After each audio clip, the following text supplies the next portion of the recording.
go. Let's go. Let's go. Let's go. Y'all ready? Y'all already know. Yes, sir. Man, what's up? We here today with our first episode. Jeez. First one, 2026. Let's go. 2026. Yes, sir. The Table of Bethesda. Y'all ready? I'm ready. Stay ready. Come on, man. Y'all ready? So excited. Let's go, man. man. Good Let's morning. go, man. I am Brandon. I am Sharon. And I am Zane. And we are here with the Table of Bethesda. And we're here just to kick back, talk some real stuff. Yeah, man. You know, just some grown men having some grown men conversations, right? Exactly. Safe space. Yeah, safe space. There's so much that we hold inside, right? We're gonna go ahead and we're gonna talk about that. We're gonna talk about things that sometimes we don't want to talk to our women about. We don't talk to our other friends about. Right. Questions, you know, things that just be on our minds. And I'm ready, y'all. Y'all ready? Yeah. Y'all ready? Stay ready. Let's go. Let's So go. excited about it. Just like having conversations. I know a lot of men that I've been talking to lately and just telling them about what we're getting ready to do. And like basically telling them like we're creating a safe space where men can have conversations and where you're not being prejudged. And I don't think we should as men. Like you should get to a point where you're not really you shouldn't care what other people's opinion is of you. You know, Period. You have to be able to breathe and be vulnerable in those vulnerable spaces and not be so much worried about what the world thinks of you. Because at the end of the day, they ain't got a heaven or a hell to put you in. So They sure don't. Nah, I mean, you know, it's definitely, you know what I'm saying, a lot of challenges out there for us men, you Yeah. know. I'm saying from the time we come out the womb. It's yes, like, sir. Yeah. you know, you got a certain stereotype of, yo, you need to be a man. You need to do this. You need to do that. You need to carry yourself a certain way, right? And it's like, how you do that? Right. You know? Right. Like some of us got, you know, lucky and got, you know, fathers that, you know what I'm saying, good examples and, you know what I'm saying, and some of us don't, Yeah. Nope. you know? And that's another reason why we created the podcast, so where we can have these conversations about Exactly. what we're having conversations where people are telling you, man up, be a man. How? You know, You know what I'm saying? Like, And that's- show me out. show me how. So there's episodes to come that we're gonna have these conversations on when people tell you, man up, be a man. Honestly, I can honestly say I didn't know what a real man looked at like. My display of a man was Bill Cosby. The Cosby Show.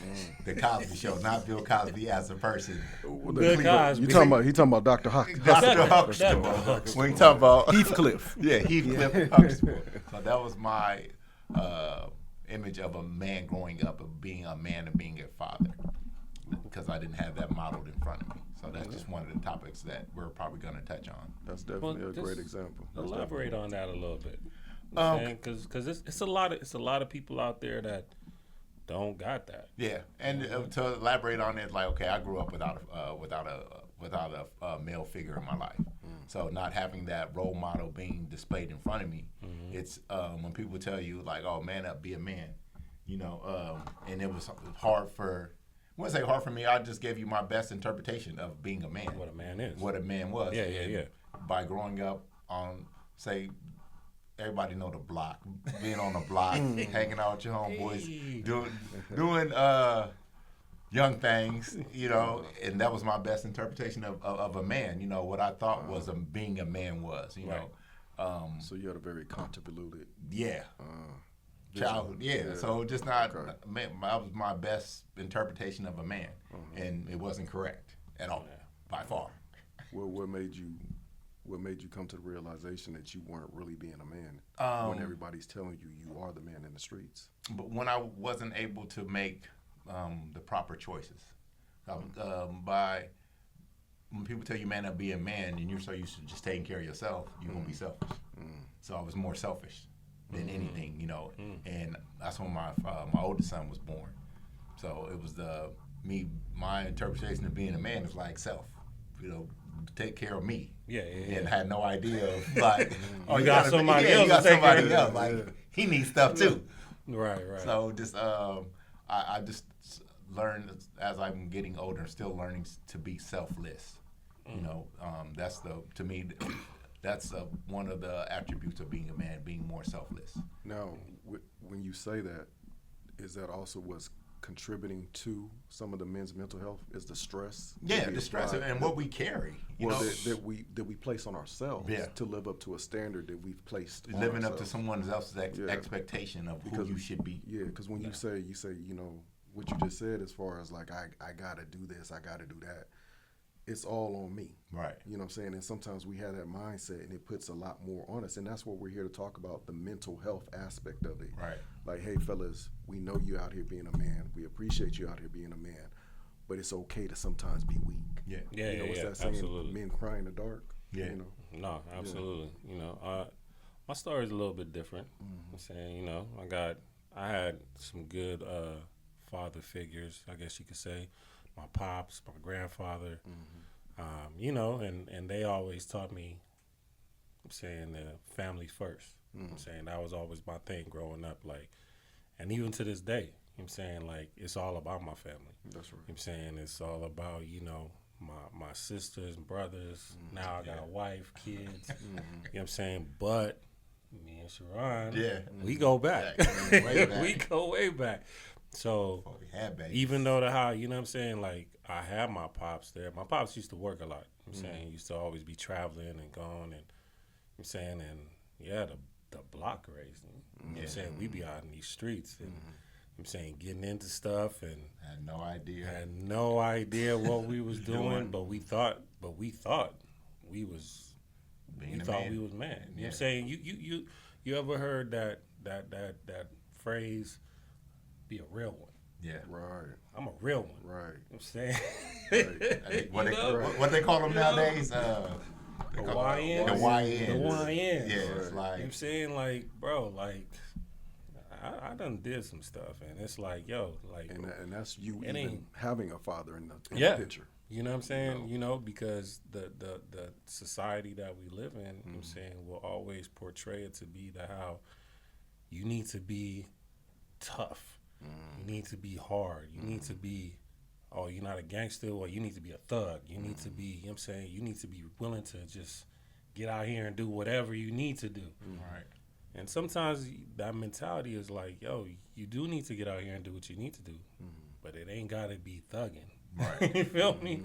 You know what I'm saying? It just needs to be, yo, get out here, find out what life is about. You know what I'm saying? Who you surround yourself with is a reflection of who you are. Yes. Right. So after we're going to take a quick commercial break, and we're going to get back to getting so you guys can get to know our background and where we come Who from. we are. Okay. Yeah.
And we back. We back. You already Back know. at it. So we're gonna pick up where we left off. I was drawn to the money part of the whole gangbang aspect. I was not so much as the critical activities. You know, as far as the gang violence and stuff like that. It wasn't that. I was drawn to the money part. Like, oh, So you was more hustle. yeah, I was drawn to the money I'm aspect. assuming that was the same with you, or Well, I was mean- it more anger with you? Nah, for me, it was more the females. Oh, okay. You know So what I'm saying? it was the draw. It's the Yeah. draw It's the of. draw. Yeah. I mean, like, if The devil if knows these you. young know boys, what you like. you know, if these YNs today Right. really was honest with themselves, half of the things they out here doing, this is because they trying to impress on the female. Yep. You know what I'm saying? They trying to get money. One, they got to get money. You know what I'm saying? Can't be broke. Can't be broke. TLC. And two, you know what I'm saying? They trying to impress them. They doing that to impress a Impress a girl. female. So I know the Bible says that the love of money is the root of all evil. But is it also the love of women? Lusting. Because a lot of things are correlated with wanting to, be intimate with a certain woman or get with a certain woman because you feel like you got to live up to a certain standard. Of course. Because sometimes our women are out here and they're they're dogging the square guy. They're overlooking. They want somebody. Women will. I've heard it all my life where women will say, young females, older women. They're all like, oh, I'm saying, nice guys finish last. Yeah, nice that part. Nice or they're like, finish yo, last. I need somebody who could stand up for me. Well, just because a guy isn't, let's say, in the streets, doesn't mean that he can't fight. Right. Doesn't mean that he ain't a real one. Don't mean that he won't get down. There's people who have not been to jail but have done a lot of things. Yeah. It's a fact. They got hands and feet. Yeah. Got hands and feet. But I mean, it's just the perception, like a lot of these guys now, I'm saying, like back in our day, somebody got a problem, y'all meet me at the park. Yeah. Saying we gonna fight. Beautiful thing. It's hands. So they ain't doing that these days. Yeah, they shoot now. That is true because of social media. Yeah. Because of things like this. Nobody wants to be on World Star. Nobody wants to be that guy that got knocked. Yeah, that shared video on Instagram or on TikTok. Because but it's the concept of like where we grew up. It was just a fist fight. Like my whole life, like I said, I've been fighting my whole life. It's just one of those things. And I've always been kind of tall for my age, but I've never bullied anyone. But all the fights are always been brought to me, and I always be the one to finish them. But it's different now. So now, if I have a disagreement with you, like at the age I am now, we can have a conversation. We can work through that. But it's kind of that element has been there always. It's just gotten worse. Oh, yeah. Well, ego. The ego of it. You know what I'm saying? But, I remember, I talked about my grandfather earlier. One of the main things he said to me is that how life is a choice. Everything you do in life is your choice. You know what I'm saying? You have a choice of what it is that how you're going to do. When I got out of juvie, you know what I'm saying, I was like, yo, I choose to do something different. You know what I'm saying? Was I still in the streets a little bit? Yeah. But I wasn't like what I was before I went. And it's like I realized really quick, jail is not for me. Jail is not for me. Like I do not, you know what I'm saying? Like, yo, if the homies call me in something back then, yeah, for sure. I'm saying, but it was just like, yo, I'm not going to jail. Yeah, ain't nothing like opening your own refrigerator. So you said you knew it wasn't for you. Right. But yet you also said that if the homies called you, then you was going to do what you had to do. To an extent. You have to understand that, like. So where do you have the leeway to say no? It depends on the person, because the concept to that is, like I've always told, like anybody that's younger than me that I deal with, which are like little homies, like I will never put you in a situation that I would not put myself in. Well, that's you. That's you. That makes you a little different. That makes Zane a little different. But there's those that are not like that. It is what it is. Like, if we tell you got to do work, you got to do work. And if you don't do it. That's the thing. It's like, you know what I'm saying? I feel like a lot of these kids nowadays got to start making up their minds. You know what I mean? How, you don't got to join a gang. At all. I'm saying you don't got to roll with the homies everywhere they go. You know what I'm saying? You don't got to drink, smoke, and you know what I mean? All the extras. You don't got to do a lot. You know what I'm saying? I've lost homeboys who, you know what I'm saying, one of my homeboys was killed at a party. You know what I'm saying? And he was, before we was going, he said, yo, I really don't want to go. Saying, I was like, well, if you don't want to go, then don't go. You ain't got to get in the car. He was like, nah, I'm going to go because the homies is going. You know what I'm saying? Like, if the homies is going, I'm going too.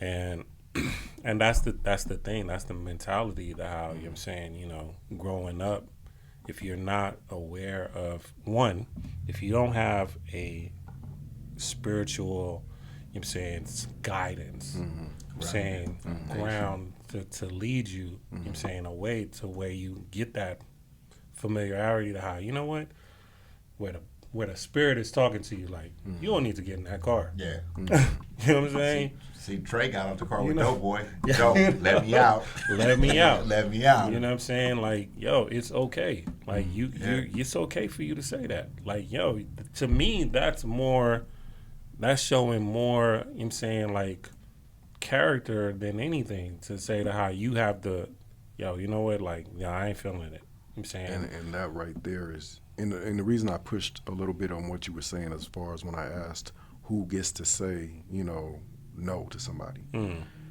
is sometimes being able to stand on your own is really where you get to show that you're a man. That part. You know, you know, because you say you're fearless, but you're only fearless till the crowd comes up against you. That part. You know, and I'm just saying that for those that are listening, like, we want to make a change in this situation. We want you to be able to realize that you being a man is sometimes you standing by yourself. You have to. You know what I mean? Standing on business. Standing on business. Because they not. You have to understand that your homeboys and your friends are not always going to be around you. So I had to make a choice and a decision. Like, as my life progressed in the choices and decisions I wanted to make, I knew I couldn't keep going backwards. That part. Like, okay, if I'm going to church serving God, why am I still outside throwing rocks? Throwing rocks is hanging out with people doing stuff I ain't supposed to be doing. Supposed to be. That's what throwing rocks is to me. That part. So, let me break it down for you. So I had to stop to figure, do I want to keep throwing rocks? Because when you throw rocks, somebody going to throw rocks back. Right. Yeah.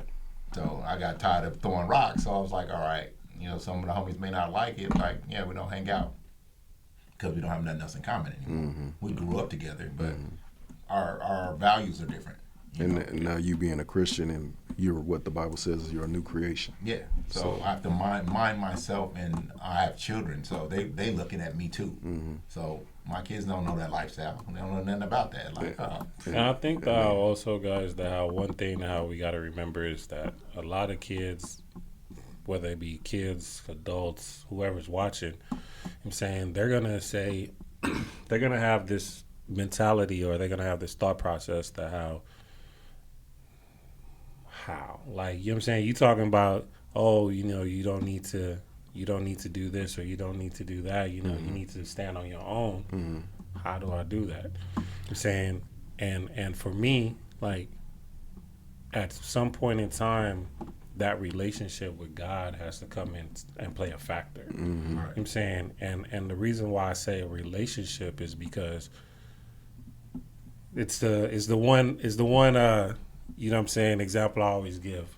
Yo, when you wake up in the morning, if you got a girl, you know what I'm saying, if you you know, you got a girlfriend, wife, whatever, if you roll over in the morning, you know what I'm saying, and you don't speak, it's gonna be a long day for you. Yeah. You know what I'm saying? You get out that bed and you don't speak to your significant other, it's gonna be a long day. looking right in the eyes, like, You know what I'm saying? Right. So when you open your eyes, you know what I'm saying, and you getting out that bed, you need to be like, good morning, Father, you know what I'm saying? Thank you for, you know what I mean? And a lot, and we'll get into that, but a lot of them are still gonna probably look and be like, well, how am I supposed to have a relationship with God? You know, we're gonna express that as well. A lot of topics.